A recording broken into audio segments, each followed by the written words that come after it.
Kipalestina wauawa na jeshi la Israel katika ukingo wa Magharibi.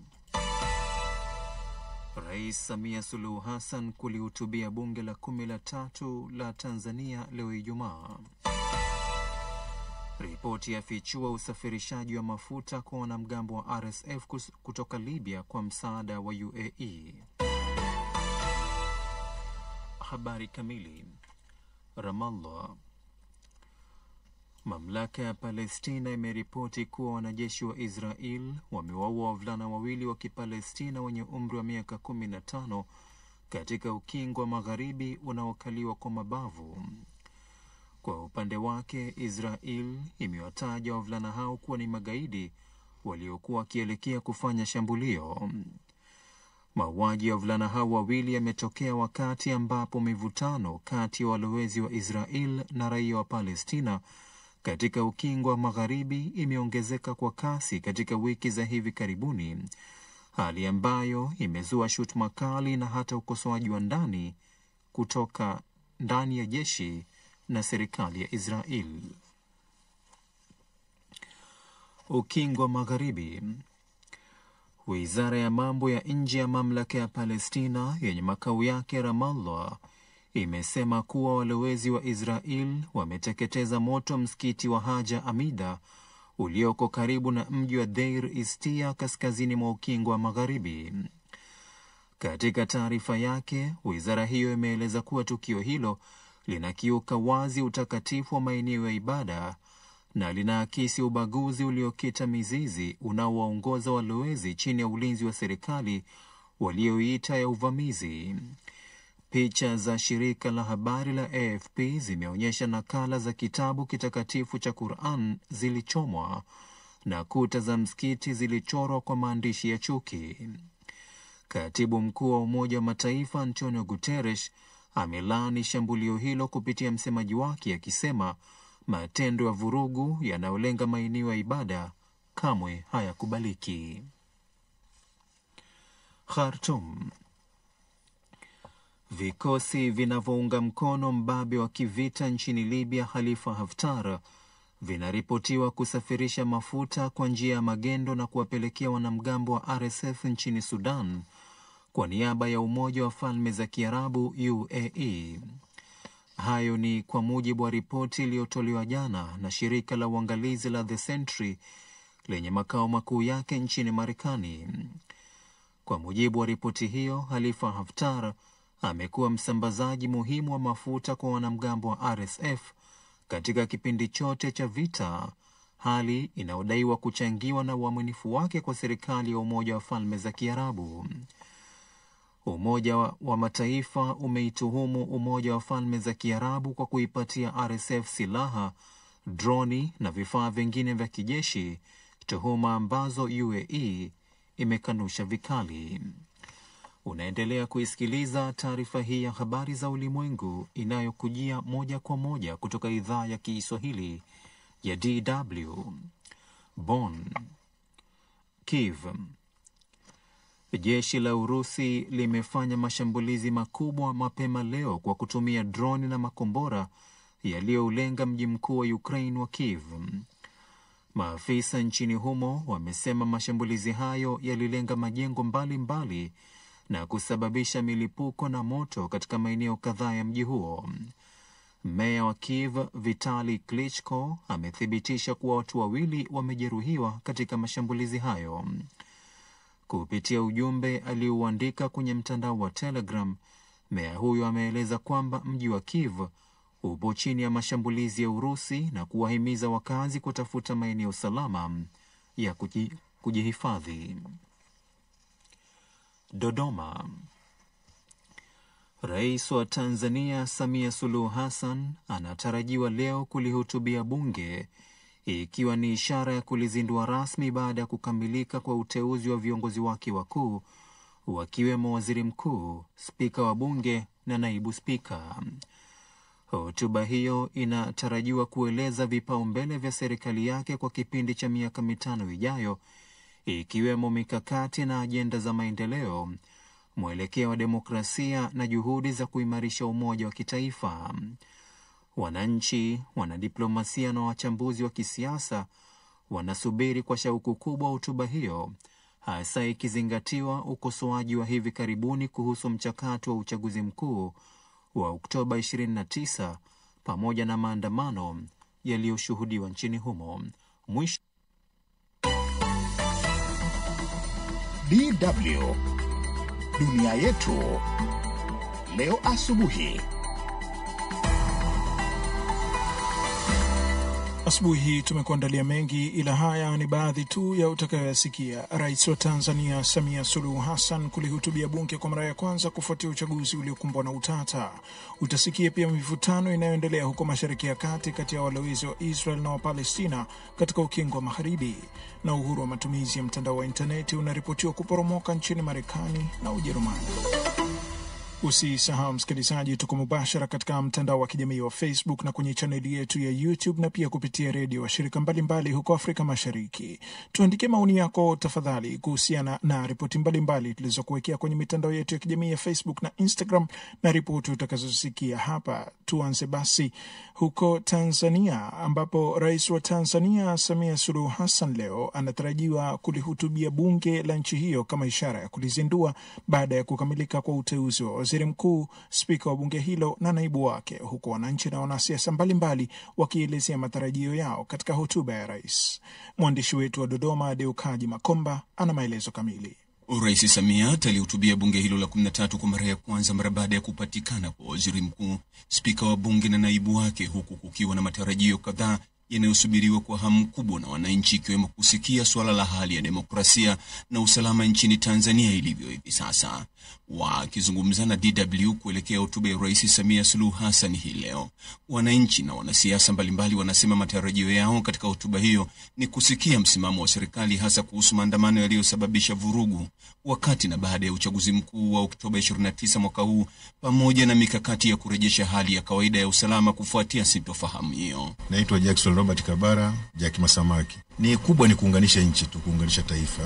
Ndio kikubwa ambacho nafikiri mama atakiongelea. Na kama umeona hata waziri mkuu, nimependa ile speech yake hasa alivyojionyesha kwamba yeye ni mtu ametoka wapi kwenye mashirika kwenye hizo shida na raha. Ni kitu ambacho mama Samia amekuwa akipigania kila siku. Watu hamwezi kumuona mama, lakini mimi nimezunguka nchi hii, nimeona miradi anayoifanya mama Samia. Ni mama mmoja wa viwango sana, ni mtu ambaye hapendi makelele. Ndio shida iko hapo. Watanzania wanataka kufumua kwa sababu ni mama ambaye hapendi kelele, lakini angekuwa ni mtu wa kujionyesha, nafikiri amefanya mambo makubwa sana kwenye taifa hili. Kwa majina naitwa Musa Jesus Tennis almaarufu Kalidushi, natoka Mwanza, jimbo la Ilemela. Niko Dodoma hapa kushuhudia matarajio yangu makubwa kwa hotuba ya Mheshimiwa Rais kwa siku ya leo. Ninaamini kabisa itakuwa inakwenda kukonga nyoyo za Watanzania.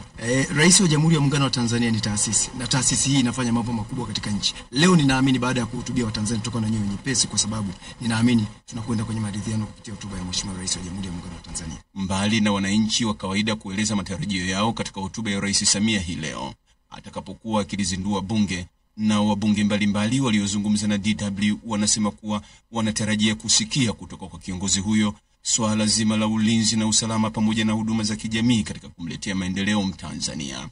Rebeka Sanga Msemwa, mbunge wa viti maalum mkoa wa Njombe, na Daktari Jafari Rajabu Seifu, mbunge wa jimbo la Busanda mkoani Geita, wana maoni haya. Kitu cha kwanza ambacho nategemea Mheshimiwa Rais atakwenda kukiongea ni suala la ulinzi na usalama wa nchi yetu. Kama unavyojua, Mheshimiwa Rais yeye ndio amiri jeshi wetu mkuu, na nategemea sana atatoa maelekezo kwa vyombo vyake vya ulinzi na usalama kuhakikisha tunashirikiana na wananchi wote kwa ujumla katika kumaintain amani na usalama ya nchi yetu. Lakini nategemea atasisitiza sana umoja na ushikamano kwa Watanzania wote katika kipindi hiki na kipindi chote kijacho. Dr. Samia Suluhu Hassan tunamuona katika uelekeo sahihi wa kuliunganisha taifa. Muda wote amekuwa akisema amani katika nchi yetu, viongozi wa dini wahubiri amani, muungano, tukiwa na umoja na amani yetu kama ni tunu. Anapenda sana kuongelea swala la 4R, tukae chini, reconciliation, tuzungumze. Mkishaweza kukaa chini kwenye amani mkazungumza, basi mnapata taifa moja. Mkishapata taifa moja, tayari mnakubaliana kwenye ajenda za maendeleo. Tanzania iliingia katika maandamano yaliyosababisha vurugu na vifo wakati na baada ya uchaguzi mkuu mnamo Oktoba 29 mwaka huu,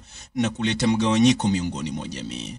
Kwa msingi huo, ni matarajio ya watu wengi kusikia kitakachozungumzwa na Rais Samia katika hotuba yake ya kwanza hii leo atakapokuwa akilizindua bunge la 13 la Jamhuri ya Muungano wa Tanzania. Deo Kaji Makomba, DW, Dodoma. Na tukitoka huko Afrika Mashariki tuelekee Mashariki ya Kati sasa, ambapo kumeshuhudiwa mivutano kati ya walowezi wa Kiyahudi na Wapalestina katika ukingo wa Magharibi, huku msikiti mmoja ukiteketezwa, hatua iliyosababisha baadhi ya viongozi wa Israel kulaani vitendo vya walowezi hao. Babu Abdalla amefuatilia yanayoendelea huko Mashariki ya Kati na hapa ametukusanyia yote yaliyojiri. Mamlaka ya Palestina imeripoti kuwa wanajeshi wa Israel wamewaua wavulana wawili wa Kipalestina wenye umri wa miaka 15 katika ukingo wa Magharibi unaokaliwa kwa mabavu, huku Israel ikiwaita wavulana hao magaidi waliokuwa wakielekea kufanya shambulio. Katika taarifa yake, jeshi hilo la IDF lilisema, na hapa na nukuu, muda mfupi uliopita wanajeshi waliokuwa wakifanya operesheni karibu na jamii ya Karmei Zur waliwaua magaidi wawili waliokuwa njiani kwenda kufanya shambulio la kigaidi, mwisho wa nukuu. Hata hivyo, jeshi hilo halikutoa maelezo zaidi, huku mamlaka ya Palestina pia haikutoa maelezo ziada kuhusu tukio hilo. Tukio hilo limetokea katika wakati ambapo mivutano kati ya walowezi wa Israel na Wapalestina katika ukingo wa Magharibi imeongezeka katika wiki za hivi karibuni, hali ambayo imezua shutuma na hata ukosoaji kutoka ndani ya jeshi na serikali ya Israel.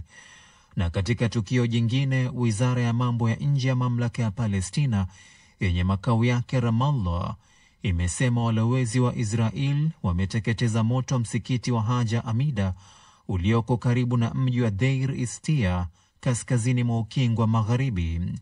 Wizara hiyo imeeleza kwamba tukio hilo linakiuka wazi utakatifu wa maeneo ya ibada na linaonyesha ubaguzi uliokita mizizi unaowaongoza walowezi chini ya ulinzi wa serikali ya uvamizi. Picha za shirika la habari la AFP zimeonyesha nakala za kitabu kitakatifu kwa Waislamu cha Qur'an zilizochomwa na kuta za msikiti zilizochorwa kwa maandishi ya chuki. Jeshi la Israel limesema vikosi vya usalama vimetumwa katika eneo hilo baada ya kupokea taarifa kuhusu washukiwa walioteketeza msikiti huo, lakini hakuna mtu yoyote aliyekamatwa. Uchunguzi wa tukio hilo umehamishiwa kwa polisi wa Israel na taasisi za usalama. IDF imelaani tukio hilo na kusema itaendelea kuhakikisha usalama na utulivu katika eneo hilo. Katibu mkuu wa Umoja wa Mataifa Antonio Guterres pia amelaani shambulio hilo kupitia msemaji wake, akieleza matendo ya vurugu yanayolenga maeneo ya ibada kamwe hayakubaliki. Kuteketezwa moto kwa msikiti huo wa Haja Hamida kumetokea siku moja tu baada ya mkuu wa jeshi la Israel Luteni Jenerali Eyal Zamir kuahidi kusitisha vurugu zinazofanywa na walowezi. Israel imeukalia ukingo wa Magharibi tangu mwaka 1967 na zaidi ya walowezi wa Israel 500,000 wanaishi katika maeneo ya makazi yaliyojengwa katika eneo hilo. Ilikuwa ni ripoti yake Babu Abdalla hiyo. Uhuru wa matumizi ya mtandao wa intaneti unaripotiwa kuporomoka nchini Marekani na Ujerumani, wakati mataifa hayo ya Magharibi yakiungana na nchi zinazoongozwa kimabavu duniani kuweka vikwazo vinavyozidi kuongezeka vya marufuku ya mitandaoni. Taarifa hii ni kwa mujibu wa utafiti wa kila mwaka wa taasisi ya Freedom House. Sylvia Mohozi anaarifu zaidi katika taarifa ifuatayo. Taasisi hiyo ya utafiti ya ukuzaji wa demokrasia yenye makao yake makuu mjini Washington imesema kwa ujumla uhuru wa mtandao duniani umeshuka kwa mwaka wa 15 mfululizo na kupungua kwa nchi ambazo zimeorodheshwa kuwa huru. Mwandishi mwenza wa ripoti hiyo Kiani Vesteinson amesema wameshuhudia ukandamizaji unaozidi kuwa mbaya katika mataifa ya kiimla na yale ya kimabavu, hasa kwa sababu serikali katika nchi hizo zinaona kuzuia intaneti na kujieleza mtandaoni kama njia ya kudumisha mamlaka. Amesema kwa bahati mbaya hilo limeonekana kote Amerika Kaskazini na Ulaya Magharibi, mwelekeo wa kuzuia uhuru wa kiraia kujieleza katika baadhi ya nchi na kwa wengine kuongeza vizuizi kwa watu wanaotumia maudhui ya chuki au matatizo. Marekani ilipata alama 73 katika uzani wa uhuru wa internet kufikia Mei mwaka huu, ikiwa ni kiwango cha chini kabisa na ikishuka kwa pointi 3 kutoka mwaka uliopita. Ripoti hiyo imebainisha kwa sehemu hatua za utawala wa Rais Donald Trump za kuwakamata watu wasio raia wa Marekani juu ya maoni yao ya mtandaoni. Waziri wa mambo ya nje wa Marekani Marco Rubio ametishia kuwafukuza watu kutokana na kauli zao juu ya Israel, maamuzi ambayo yanapingwa mahakamani. Ujerumani pia imeshuka kwa alama 3 hadi 74. Kwa mujibu wa taasisi ya Freedom House, Ujerumani imeshuhudia kuongezeka kwa udhibiti binafsi na pia utekelezaji wa sheria zinazozuia matamshi ya chuki na kukashifu. Imetaja hukumu iliyosimamishwa ya kifungo jela na faini iliyotolewa kwa mhariri wa tovuti ya mrengo mkali wa kulia juu ya chapisho lake la kwenye mitandao ya kijamii ambalo lilijumuisha picha iliyochakachuliwa kukosoa mwanasiasa. Ripoti hiyo pia imetaja kushuka kwa kiwango kikubwa cha uhuru wa internet nchini Kenya, ambako mamlaka ilizima mtandao kwa muda mfupi ili kukabiliana na maandamano ya nchi nzima. Nchi nyingine zilizoorodheshwa kuwa katika kipengele hicho ni pamoja na Venezuela na Georgia. Tanzania, ambayo haikutajwa katika ripoti hii, pia ilizima mtandao wa internet kwa zaidi ya siku 4 kufuatia ghasia za wakati na baada ya uchaguzi wa Oktoba 29 mwaka 2025. Serbia imeainishwa kama nchi iliyo huru kwa kiasi kutoka kipengele cha nchi huru, huku Nicaragua ikiwekwa katika orodha ya nchi zisizo huru kutoka huru kwa kiasi. Bangladesh ilipata mafanikio zaidi baada ya serikali mpya iliyoundwa kufuatia uasi wa wanafunzi kulegeza vikwazo nchini humo. Shukran sana Sylvia Muhozi kwa taarifa hiyo. Na Marekani imepewa mamlaka ya kuongoza majeshi ya Korea Kusini iwapo vita vitatokea, lakini inaonekana Washington iko tayari kuachia jukumu hilo. Makabidhiano ya mamlaka ya kijeshi wakati wa vita yalipangwa kufanyika mwaka 2015, lakini muda mfupi kabla ya tarehe hiyo Marekani na Korea Kusini zilikubaliana kusubiri hadi masharti fulani yatakapotimizwa ili kuhakikisha kuwa Seoul iko tayari kweli kukabiliana na kitisho kinachoongezeka kutoka Korea Kaskazini. Lakini je, Korea Kusini iko tayari kweli kuchukua udhibiti kamili wa jeshi lake? Wakiombogo anaripoti hii iliyoandaliwa na Julian Ryle. Kwa miaka 75 Marekani imekuwa na mamlaka ya operesheni za kijeshi wakati wa vita OPCON juu ya majeshi ya Korea Kusini. Mpangilio huu ulianza wakati wa vita vya Korea vilivyozuka mwaka 1950 na kumalizika kwa usitishaji wa mapigano mwaka 1953. Kwa kifupi, Korea Kusini inaweza kuamuru majeshi yake mradi tu hakuna vita vya wazi vinavyoendelea. Licha ya uongozi wa Korea Kusini kuchukua majukumu zaidi kwa miongo kadhaa, endapo vita vikizuka kwa kiwango kikubwa, Washington bado ingechukua uongozi wa kijeshi. Ziara ya hivi karibuni ya waziri wa ulinzi wa Marekani Pete Hegseth imesisitiza tena suala la kukabidhi jukumu hili kwa Seoul. Nchini Korea Kusini, kuwa na udhibiti kamili wa majeshi yake kunachukuliwa kama suala la uhuru wa kitaifa na fahari ya taifa. Serikali ya sasa ya Marekani inayoongozwa na Rais Donald Trump pia inaunga mkono mpango huu kwa kuwa Washington inataka washirika wake kupunguza utegemezi wao kwa Marekani na kuchukua jukumu kubwa zaidi katika kujilinda. Mipango ya sasa ya Rais wa Korea Kusini Lee Jae-myung inaeleza kuwa makabidhiano hayo yatafanyika kabla ya kipindi chake cha urais kumalizika mwaka 2030. Hata hivyo, kuna idadi kubwa ya watu wanaohoji, je, kweli Seoul iko tayari kuchukua jukumu hili kikamilifu? Wachambuzi waliiambia DW kuwa makabidhiano ya OPCON hayaipukiki. Wakati huo huo, wengine wanaonya kwamba mchakato huu unaharakishwa na kwamba Korea Kaskazini inaweza kuona mpinzani wake wa kusini kama dhaifu kutokana na mabadiliko haya.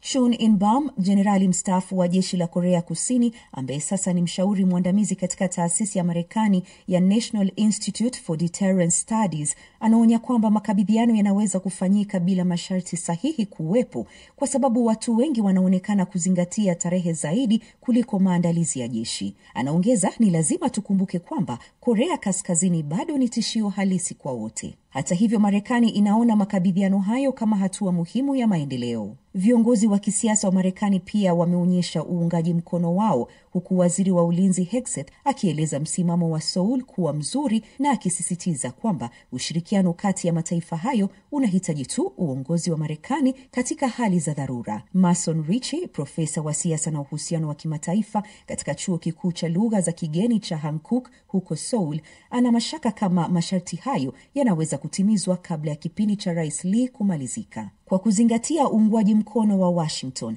pamoja na wingi wa wabunge wa chama chake bungeni na uungwaji mkono wa wananchi, inaonekana Rais Lee Jae-myung yuko katika nafasi nzuri ya kufanikisha makabidhiano ya mamlaka ya kijeshi wakati wa vita OPCON kwa Seoul kabla ya kumaliza kipindi chake cha urais. Shukran sana Wakiombogo kwa kuitia sauti ripoti hiyo yake mwandishi wa DW Julian Ryle. Na hatimaye kufukuzwa kwa wahamiaji waliofungwa kwa makosa mbalimbali nchini Marekani ni sehemu ya mpango wa rais wa Marekani Donald Trump wa kupambana nao. Wengi wao wamepelekwa katika nchi za Afrika na Amerika ya Kati. Huko Eswatini, mchakato wa kuwapeleka baadhi ya wahamiaji hao Marekani unafananishwa na utekaji nyara. Angela Mdungu na ripoti kamili.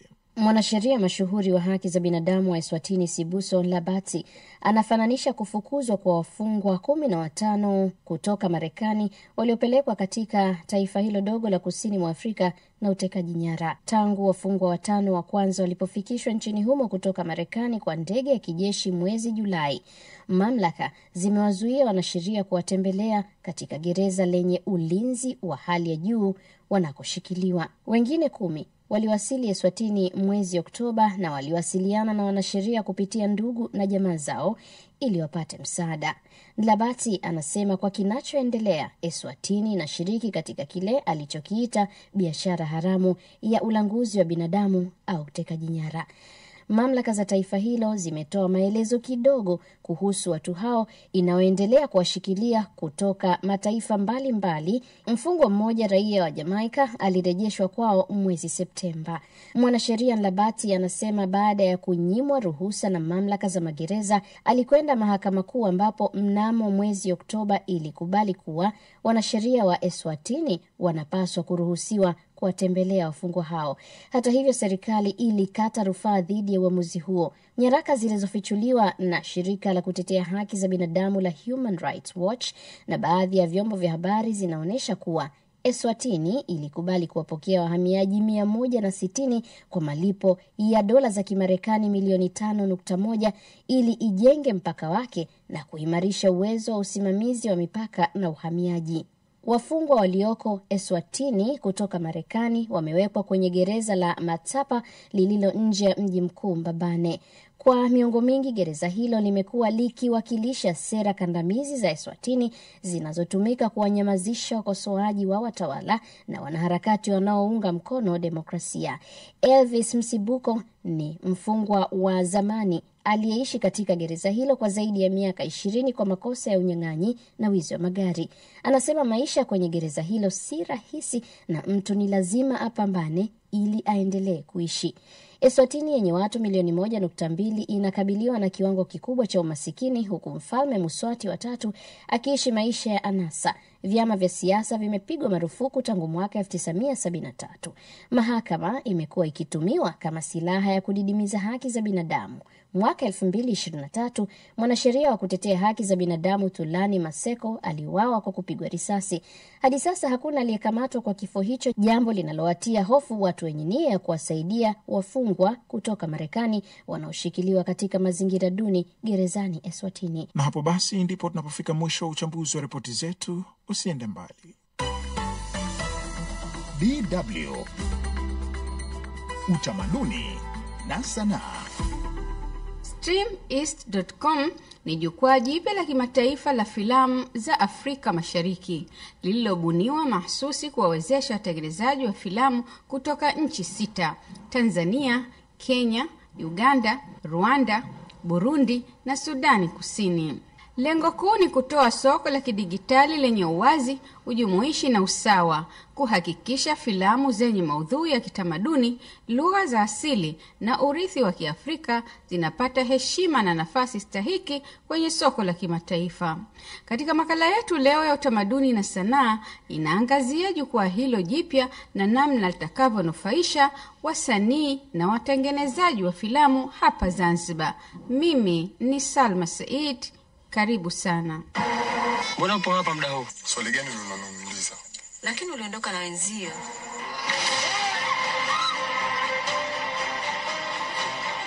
StreamEast.com si tu jukwaa la kutazama filamu, bali ni harakati ya kulinda utambulisho wa Kiafrika na kuimarisha uchumi wa wasanii kupitia mgawanyo wa mapato wenye haki. Katibu mkuu wa utengenezaji wa filamu Zanzibar, Salma Salim Adim, anaelezea juu ya jukwaa hilo na dhamira yake. na hili jukwaa linaloitwa streameastfilms.com litakuwa na dhamira ya kuwawezesha watayarishaji wa filamu wa Zanzibar kupitia maendeleo ya kitaaluma, kuweza kupakua filamu zao na kuweza kutoa hadithi zao halisi zinazowahusu katika nchi zinazohusika. Jukwaa hili lilizinduliwa rasmi mwezi wa Julai 2025 nchini Uganda, kabla ya kuanza kuzinduliwa katika kila nchi shirika. Hapa Zanzibar lilizinduliwa Septemba 20, ambapo wasanii na wazalishaji walipewa hakikisho la kupata kipato endelevu kutokana na kazi zao. Zakia Lulu Mdemo, mmoja wa watengenezaji wa filamu hapa Zanzibar, anasema baada ya zaidi ya miaka 4 kukata tamaa kuhusu filamu zake, sasa amepata matumaini mapya kupitia jukwaa hili. Kwa sisi watayarishaji wa filamu na waigizaji na watu wote kwenye tasnia ya filamu, tunaona umuhimu wa jukwaa hili. Moja ni katika kuhakikisha kwamba tunapata soko la kimataifa kwenye kuuza filamu zetu, lakini pili, wana utaratibu ule wa kuangalia ubora wa filamu. Kwa hivyo sasa tunalazimika kutengeneza filamu ambazo ni za kiwango cha hali ya juu. Kwa hivyo hata kwetu sisi ni faida, kwa sababu tunaongeza thamani katika zile kazi zetu. Lakini la tatu na ambalo ni muhimu sana, sasa filamu imekuwa ni ajira na sio tu kufanya kwa mazoea. Streameast.com pia inatoa fursa kuunganisha watengenezaji wa filamu ya Afrika Mashariki, kuanzisha miradi ya pamoja na kubadilisha ujuzi kati ya nchi jirani. Kwa vijana, jukwaa hili limefungua milango ya jirani. Kwa vijana, jukwaa hili limefungua milango ya ajira na mafunzo katika maeneo ya utayarishaji wa filamu, uhariri na teknolojia ya vyombo vya habari. Katibu mkuu wa Baraza la Sanaa Zanzibar Basaza, Juma Chum Juma, anaona uwepo wa jukwaa la uanzishwaji wa filamu mtandaoni kama hatua muhimu sana, hasa katika juhudi za serikali kuhakikisha tasnia ya filamu haiachwi nyuma katika zama za kidigitali. Zamani historia tu inaonyesha kwamba filamu tunaweza tukaenda kwenye maeneo maalum tuka tunaangalia, lakini sasa hivi kila mtu amekuwa yuko kwenye smartphone, kila mtu yupo kwenye digital kwa namna hii, kwenye laptop, kwenye nini, lakini tunafarijika kuona kwamba hata wadau wa filamu tunaelekea huko kuendana na kasi ya ulimwengu kidigital. Kwa kama baraza, kama sehemu ya serikali, tunaona ni hatua kubwa ambayo inaenda sasa kukuza masoko, lakini pia inaenda kuunganisha wasanii wa filamu duniani. Na kufikia hapa, msikilizaji wa makala ya utamaduni na sanaa, hakuna shaka kwamba streameast.com ni zaidi ya jukwaa la kutazama filamu.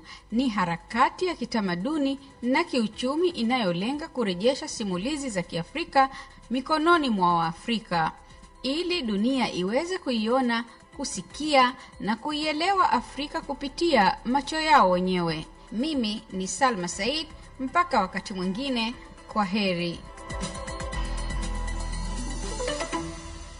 Na hapo basi ndipo tunapofika mwisho wa matangazo haya ya asubuhi ya DW idhaa ya Kiswahili, lakini usisahau kuungana nasi tena saa 7 mchana kwa saa za huko Afrika Mashariki. Tutakuwa tunakujia na matangazo ya mchana wakati huo. Mimi ni Jacob Safari, shukran kwa kuwa nasi. Kwa heri kwa sasa. Mlikuwa mkisikiliza matangazo ya asubuhi ya DW idhaa ya Kiswahili ambayo huanza saa 12 na kumalizika saa 12 na dakika 30 asubuhi. Tulikuwa hewani kupitia satellite Badri 8, Eutelsat 8WB, Hotbird 13G na SES 5. Hadi tutakapokutana tena hewani kwa matangazo mengine ya Kiswahili, tunakuwageni kwa aherini.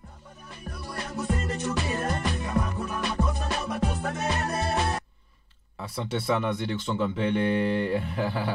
Hapo ndivyo tunatamatisha hivyo. Wakati huu basi tupokee Kiziba Mkonga.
kiziba mkonga cha sasa.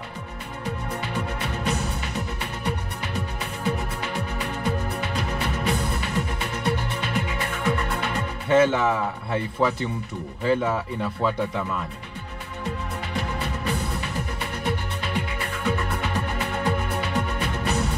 Hela haifuati mtu, hela inafuata thamani.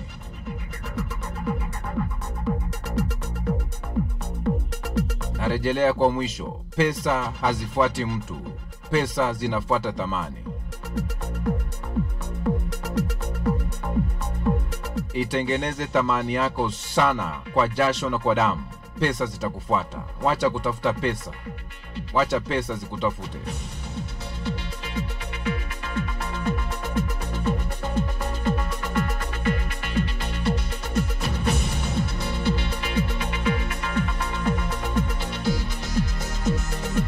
Na hicho ndicho kiziba mkonga cha sasa.